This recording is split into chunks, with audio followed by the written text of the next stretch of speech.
Hello students, USP college of teacher education. Subject है हमारा social studies, जिसमें आज हम पढ़ेंगे unit first, nature of discipline of social science subject, यानी सामाजिक विज्ञान विषय में अनुशासनात्मक प्रकृति के बारे में आज हम अध्ययन करेंगे। इस सामाजिक अध्ययन की अनुशासनात्मक पद्धति में आज हम जो टॉपिक पढ़ने वाले हैं वो हमारा जो टॉपिक है राष्ट्रीय पाठ्यक्रम संरचना 2005। राष्ट्रीय पाठ्यक्रम संरचना 2005 में आज हम जो अध्ययन करेंगे पाठ्यक्रम निर्माण संबंधी अध्ययन करेंगे, जिसमें पाठ्यक्रम की आवश्यकता क्यों महसूस की जाती है, पाठ्यक्रम की क्या क्या विशेषताएं हैं, ये सारी चीज़ें हम राष्ट्रीय पाठ्यक्रम संरचना 2005 में पढ़ेंगे। यानी जो पाठ्यक्रम का निर्माण हुआ था वो कब से स्टार्ट हुआ था, इसकी भूमिका के बारे में भी पढ़ेंगे। तो हम आगे देखते हैं इसमें राष्ट्रीय पाठ्यक्रम संरचना 2005 में मैंने आपको बताया था ये जो भूमिकाएं लिखवाई थी कि प्राचीन काल में से ही राष्ट्रीय पाठ्यक्रम की भूमिका का अनुभव किया गया है, जिसे 1986 में राष्ट्रीय शिक्षा नीति के द्वारा प्रतिवेदन प्रस्तुत किया गया था। फिर 1988 में इसके सुझाव के माध्यम से संरचना इसकी प्रस्तुत की गई राष्ट्रीय पाठ्यक्रम की। फिर एनसीईआरटी के अथक प्रयासों से 2000 में इसके गुणात्मक विकास को प्रस्तुत किया गया। उसके बाद हमने इसमें देखा था राष्ट्रीय पाठ्यक्रम संरचना 2005 की विशेषताओं के बारे में, जिसमें हमने 7 विशेषताएं पिछली क्लास में पढ़ चुके थे। बोझ के बिना सीखने की प्रक्रिया, भाषाई शिक्षा का समावेश, अनुदेशन का माध्यम, सामान्य विद्यालयों की व्यवस्था और धर्मनिरपेक्षता का समावेश, सामाजिक भावनाओं का समावेश, राष्ट्रीय एकता का समावेश। इन सभी पॉइंटों के बारे में हमने पिछली वीडियो में अध्ययन किया था। अब हम इसके आगे वाले कुछ पॉइंटों का अध्ययन करेंगे। इसके आगे कुछ पॉइंट हैं रुचिपूर्ण शिक्षा का समावेश। रुचिपूर्ण शिक्षा का समावेश यानी राष्ट्रीय पाठ्यक्रम संरचना, इसमें यह पाठ्यक्रम ऐसा होना चाहिए जो बच्चों की रुचि के अनुसार हो। पाठ्यक्रम का निर्माण छात्रों की रुचि को ध्यान में रखकर किया जाए, जिससे कि बालकों में निरस्ता की भावना उत्पन्न न हो सके। पाठ्यक्रम छात्रों में अध्ययन के प्रति रुचि उत्पन्न करने वाला हो। संपूर्ण शिक्षा व्यवस्था रुचिपूर्ण हो। इसका प्रत्येक उदाहरण प्राथमिक स्तर के लिए पाठ्यक्रम एवं निर्धारित शिक्षण विधियाँ है। प्राथमिक स्तर का पाठ्यक्रम छात्रों में रुचि उत्पन्न करता है, जैसे दही बड़े की कविता, अक्षर ज्ञान की कविता, यानी ऐसी कविताएं होनी चाहिए, ऐसे शब्द होने चाहिए जो बच्चों में पढ़ने के प्रति रुचि उत्पन्न कर सके। आपने देखा होगा कि एनसीईआरटी की किताबों में कुछ अनेक प्रकार के चित्र दे रखे होते हैं। चित्रों के माध्यम से चित्रों को देखकर बालकों को पढ़ने में रुचि होती है। बालक उन चित्रों को देखकर कुछ समझने का प्रयास करते हैं और वो स्वयं कहानी बनाने लगते हैं। तो ऐसा ही पाठ्यक्रम होना चाहिए जो बच्चों में रुचि उत्पन्न कर सके। अगला पॉइंट है छात्रों का स्वतंत्र विकास, यानी बालकों का आपने सबसे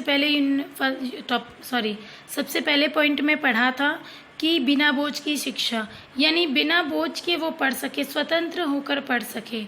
राष्ट्रीय पाठ्यक्रम संरचना में छात्रों के स्वतंत्र विकास का प्रावधान किया गया है। छात्रों को परीक्षा की बोझ से मुक्त किया जाए। छात्रों को परीक्षा का भय नहीं हो, वो परीक्षा नज़दीक आने पे ना पढ़े, वो उससे पूर्व भी अपनी तैयारी पढ़ने में रुचि रखे। वो मानसिक रूप से स्वतंत्र हो, मानसिक रूप से मुक्त हो। उन्हें यह लगना चाहिए कि हमें परीक्षा देनी है, अब परीक्षा में क्या होगा, हम कैसे पढ़ाई करेंगे। नहीं, बालक जब पढ़े तो वो बिना बोझ के पढ़े, बिना किसी टेंशन के पढ़े। वरना अधिकतर छात्रों को आपने देखा होगा कि एग्ज़ाम नज़दीक आते, अधिकतर बोर्ड वाले छात्र ऐसा करते हैं, तो वो स्वतंत्र होकर नहीं पढ़ पाते हैं। अगला पॉइंट है शिक्षक सशक्तिकरण का समावेश, यानी इसमें शिक्षक की स्थिति सुदृढ़ हो। इसके जो पाठ्यक्रम होता है इसमें शिक्षक की स्थिति कैसी हो, सुदृढ़ हो। अंतर्गत ही शिक्षण का कार्य प्रभावी एवं रुचिपूर्ण होता है। इस व्यवस्था के अंतर्गत क्या होता है, शिक्षण कार्य कैसा होता है, प्रभावी और रुचिपूर्ण होता है। शिक्षक वह आधारशिला है जो शिक्षण व्यवस्था को विकसित एवं प्रभावी आधार प्रदान करती है। अतः शिक्षक को आत्मविश्वास से पूर्ण करने की और इस पाठ्यक्रम में व्यवस्था की गई है। शिक्षण के द्वारा ही इस पाठ्यक्रम को उचित प्रकार से क्रियान्वित किया जाता है। अगला पॉइंट है अभिभावकों की सहभागिता। जो पाठ्यक्रम निर्माण किया जाता है राष्ट्रीय पाठ्यक्रम के द्वारा, उसमें अभिभावकों के भी विचार जाने चाहिए। अभिभावक अपने बालकों को उन विद्यालयों में भेजना पसंद करते हैं जहां का पाठ्यक्रम एवं शिक्षण व्यवस्था उनकी आकांक्षाओं की कसौटी पर खरी उतरे। यानी जो कुछ बालकों के अभिभावक घर पर अगर बच्चों पर ध्यान देते हैं तो वो भी देखते हैं कि जो पाठ्यक्रम है वो बच्चों के स्तर के अनुकूल है या नहीं, बच्चा इतना कैपेबल है या नहीं जो इस पाठ्यक्रम को पढ़ सकता है। जो कक्षा है उस कक्षा के अनुरूप ही उसका पाठ्यक्रम होना चाहिए।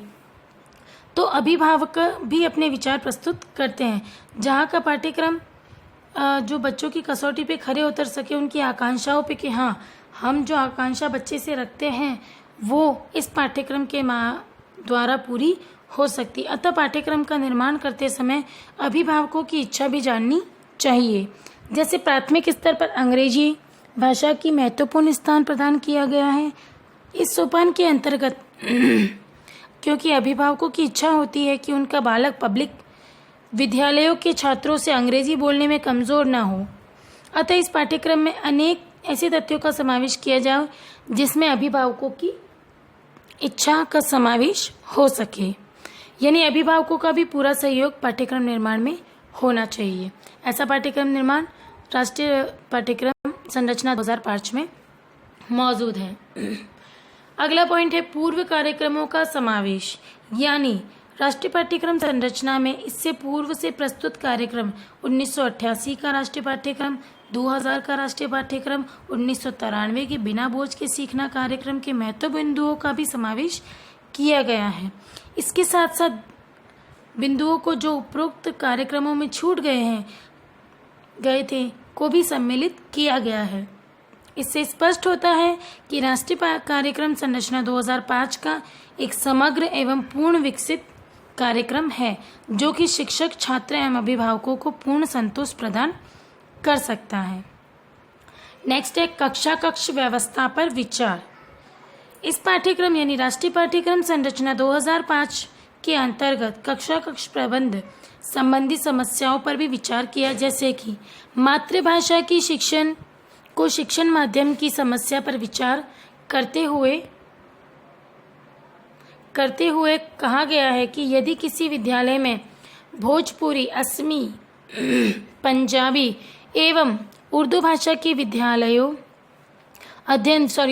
अध्ययन कर रहे हैं तो इस स्तर पर किस प्रकार का शिक्षकों की व्यवस्था होगी, किस प्रकार एक शिक्षक विभिन्न प्रकार की मातृभाषा वाले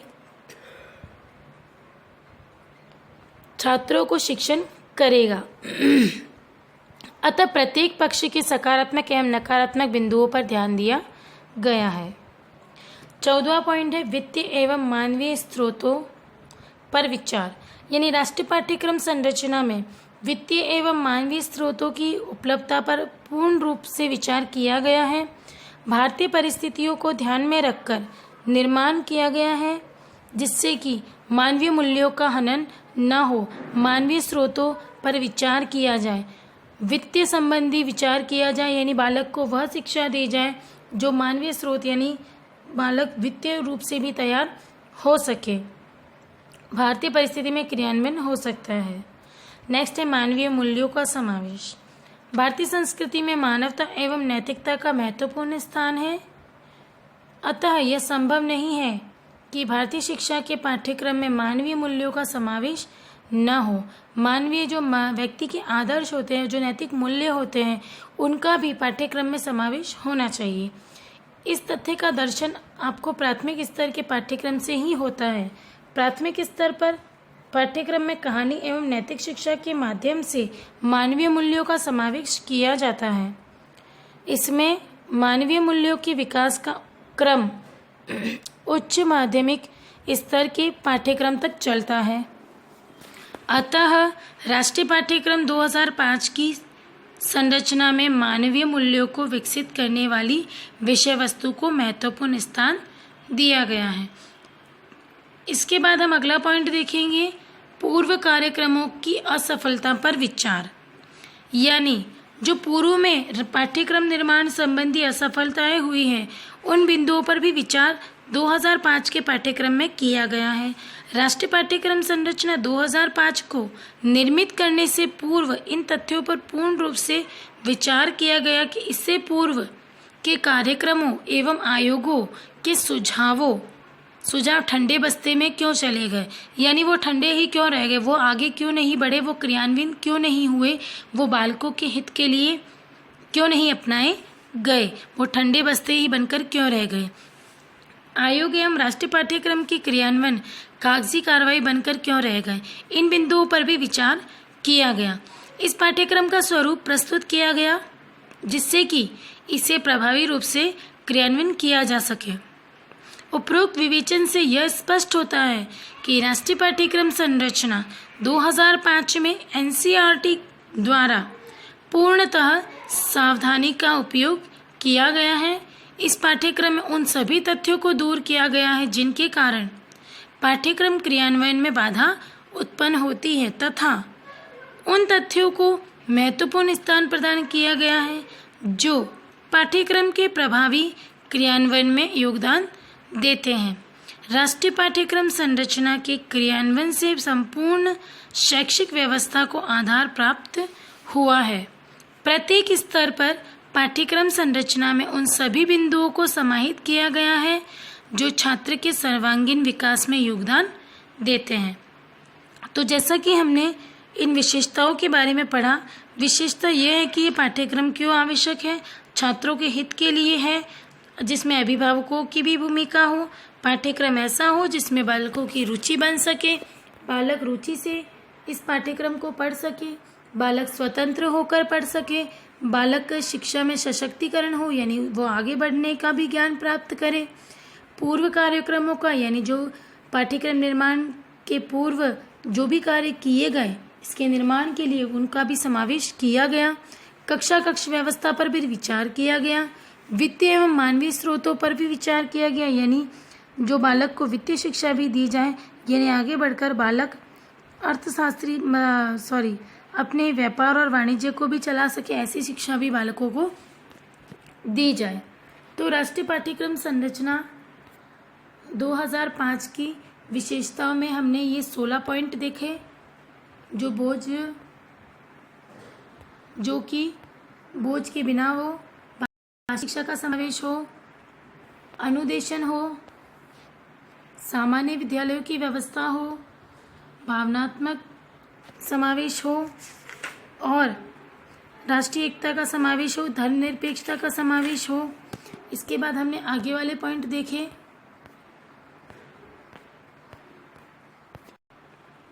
जिसमें रुचिपूर्ण,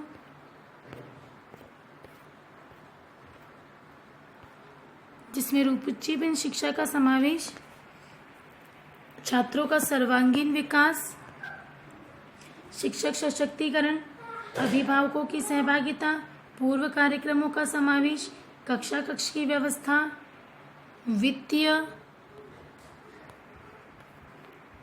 मानवीय मूल्यों का समावेश और पूर्व कार्यक्रमों की असफलता पर विचार किया गया।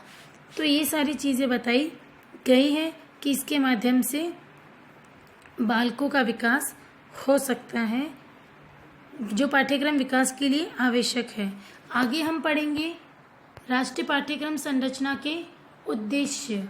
राष्ट्रीय पाठ्यक्रम संरचना 2005 के क्या उद्देश्य, यानी किस उद्देश्य से इसको निर्मित किया गया है, इनके उद्देश्यों के बारे में देखेंगे। प्रत्येक योजना एवं कार्यक्रम से पूर्व उनके उद्देश्य निर्धारित किए जाते हैं। जब हम लेसन प्लानिंग भी बनाते हैं तो उसमें उसके उद्देश्य पूर्व में निर्धारित कर लिए जाते हैं कि हमें बच्चों को किस ढंग से पढ़ाना है, कौन से चार्ट मॉडल का उपयोग करना है, कौन सी सहायक सामग्री का उपयोग करना है, कौन से कारणों को बताना है या प्रभावों को बताना है या उनके परिणामों को बताना है, ये सारी चीज़ें पूर्व में निर्धारित उद्देश्यों में की जाती है। यानी किसी भी कार्यक्रम से पूर्व उसके उद्देश्य निर्धारित या प्रत्येक योजना से पूर्व उसके उद्देश्यों का निर्धारण किया जाता है। इसी तरह राष्ट्रीय पाठ्यक्रम संरचना 2005 के निर्माण से पूर्व उसके कुछ उद्देश्यों का निर्धारण किया गया था, जिन उद्देश्यों की प्राप्ति के लिए इस पाठ्यक्रम का निर्माण हुआ है। पहला है राष्ट्रीय विकास का उद्देश्य। अब पाठ्यक्रम का निर्माण हुआ है तो जाहिर सी बात है कि राष्ट्र के हित और राष्ट्र के विकास के लिए ही होगा। हर नई चीज़ जो समय के साथ परिवर्तित होती है वो पाठ्यक्रम में जोड़ी जाना आवश्यक है। हमारे प्रधानमंत्री हर 5 वर्ष में चेंज होते हैं, तो इसकी सूचना हम बालकों के पाठ्यक्रम में हर वर्ष मतलब जैसे बदलते हैं वैसे हम उसका पाठ्यक्रम का भी बदलाव किया जाता है, जिससे कि बालकों को नवीन ज्ञान भी मिल सके जो राष्ट्र विकास के लिए आवश्यक है। शैक्षिक पाठ्यक्रम में एकता का अभाव राष्ट्रीय विकास की प्रमुख बाधा मानी जाती है। राष्ट्रीय विकास उस अवस्था में संभव होता है जब पाठ्यक्रम एवं शिक्षा व्यवस्था में एक रूपता हो, एक उद्देश्य हो प्राप्त करने का। राष्ट्रीय पाठ्यक्रम संरचना का प्रमुख उद्देश्य राष्ट्र को विकसित अवस्था में पहुंचाना, क्योंकि शिक्षा ही वह मूल मंत्र है जो राष्ट्रीय विकास की चरम सीमा पर पहुंचता है। यानी राष्ट्र की विकास में सिर्फ शिक्षा का ही योगदान है। अगर भारतीय समाज शिक्षित है तो वो विकास करेगा, अधिक से अधिक चीज़ों का नव निर्माण करेगा, वो ज्ञाता बनेगा, आविष्कार होंगे, नई नई आवश्यकता होगी तो उसके आविष्कार भी नए नए होंगे। तो राष्ट्र का विकास जो है वो शिक्षा पद्धति पर निर्भर करता है और पाठ्यक्रम ऐसा होना चाहिए जो बालकों में उस विकास के प्रति सजग बना सके। राष्ट्रीय एकता के विकास का उद्देश्य, राष्ट्रीय विकास हो गया। अब राष्ट्रीय एकता का विकास यानी राष्ट्र की एकता और अखंडता और संप्रभुता को बनाए रखने के लिए भी पाठ्यक्रम में इसका स्थान होना चाहिए, जिससे कि राष्ट्र की एकता, अखंडता और संप्रभुता बनी रहे। भारत में विभिन्न भाषाएं, धर्म एवं परंपराएं विद्यमान हैं। इनका प्रभाव हमारे सामान्य जनजीवन पर पड़ता है।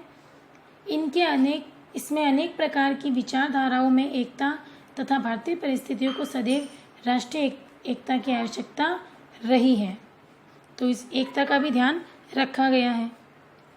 तीसरा उद्देश्य है छात्र में अध्ययन के प्रति रुचि का विकास। यानी राष्ट्रीय पाठ्यक्रम संरचना का प्रमुख उद्देश्य क्या है कि बालकों में रुचि उत्पन्न हो सके।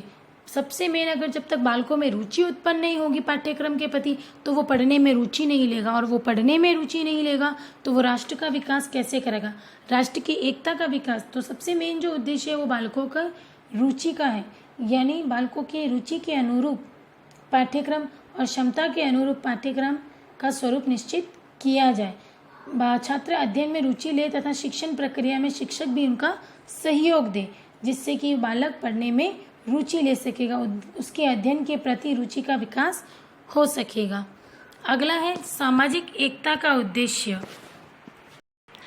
इस उद्देश्य में बालकों को सामाजिक एकता के प्रति सजग बनाया गया है। जैसे देश में समाज में व्याप्त कई बुराइयां, अपने अधिकार व कर्तव्यों के प्रति वह सामाजिक परंपराओं का पालन करे, वह समाज में व्याप्त कुरीतियों पर भी वह को अस्वीकार करे। वो समाज में जो फैली हुई कुरीतियों, अब शिक्षित समाज में रह रहा है, वो शिक्षा ग्रहण कर रहा है, तो वो कुरीतियों को स्वीकार न करते हुए उनका सामना करे, उनको अस्वीकार करे। ठीक है, तो ये समाज की एकता के लिए भी आवश्यक है। अभिभावकों की आकांक्षाओं की पूर्ति।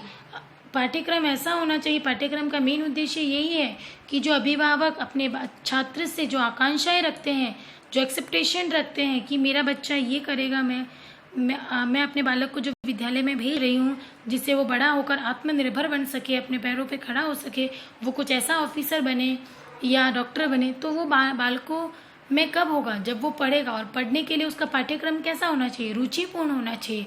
और जब तक पाठ्यक्रम रुचिपूर्ण नहीं होगा तब तक बालक पढ़ने में रुचि नहीं ले सकेगा और अभिभावकों की आकांक्षाओं की पूर्ति नहीं हो सकेगी। तो राष्ट्रीय पाठ्यक्रम संरचना का ये भी उद्देश्य है कि अभिभावकों की आकांक्षा की पूर्ति हो सके। तो धन्यवाद स्टूडेंट्स।